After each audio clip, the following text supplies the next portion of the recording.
Welcome to my video mga kari. Magluluto po tayo ng pork chop suey. Yung chop suey na nabibili dun sa palengke. Tigbe 20 yung balot, yung may noodles. Yan ang lulutuin natin. Ayan. Naglalagay nga pala ako ng baking soda para yung kulay ng gulay tumingkad. Ayan. Nakuluan ko muna. Bablance muna natin dun sa kunting tubig natin na kulo. Para siya, yung nilalagay niya ko na pala ng yung frozen mixed vegetables para may kulay siya. Ayan mga kait, susundan nyo lang yan, maganda, masarap yan. Tapos nyan kailangan natin isasalain. Ayan mga, sundan nyo lang mga kait. Ayan, tatanggalin ko na. Kailangan patutuloyin natin yung tubig. Ayan, susundan nyo na yung pag-isa ko mga kait, titingnan nyo yung may. Ayan, nilagyan ko kunting mantika. Ayan, una natin mga kait paglagay yung bawang. Ayan, unahin natin yung bawang mga kait. Sunod natin yung sibuyas. Ayan, kailangan natin yan i-brown para bumango. Tapos yung sahog natin purong baboy lang, konti lang baboy. Ayan, brown na siya. Saka natin ilalagay yung konting pork lang. Ayan mga kait, yung ititimpla ko nyan, yan na talaga, wala na akong binabago.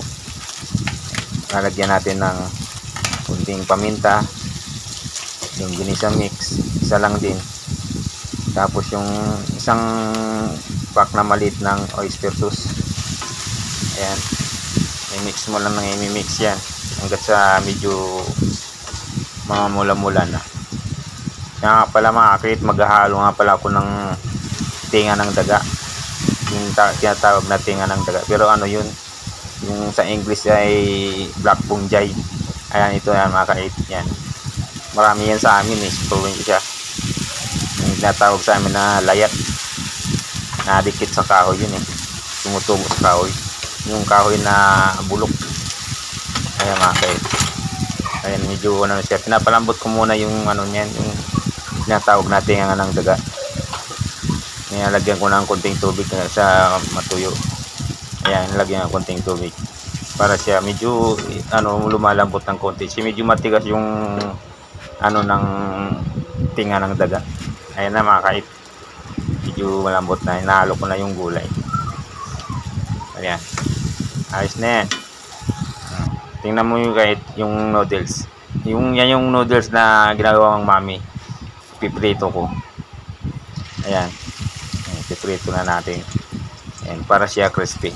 Yan yung pinailalim natin sa gawin natin pang ilalim doon sa chop suey. Yan ang purpose niyan mga kait, yung di ba pag may nabibili kayong mga chop suey na sa palengke, ayan, gaganyan yung ganyan, gagawin yung ganyan na piprito nyo. Ayan mga kait, di ba? Napakaganda tingnan. Maganda, masarap niya mga kait. Pwede nyo yung gawin yan, napakamura, mura lang budget nyo dyan. May special na ulam na kayo. Ayan, salamat mga kait sa panonood. Thank you.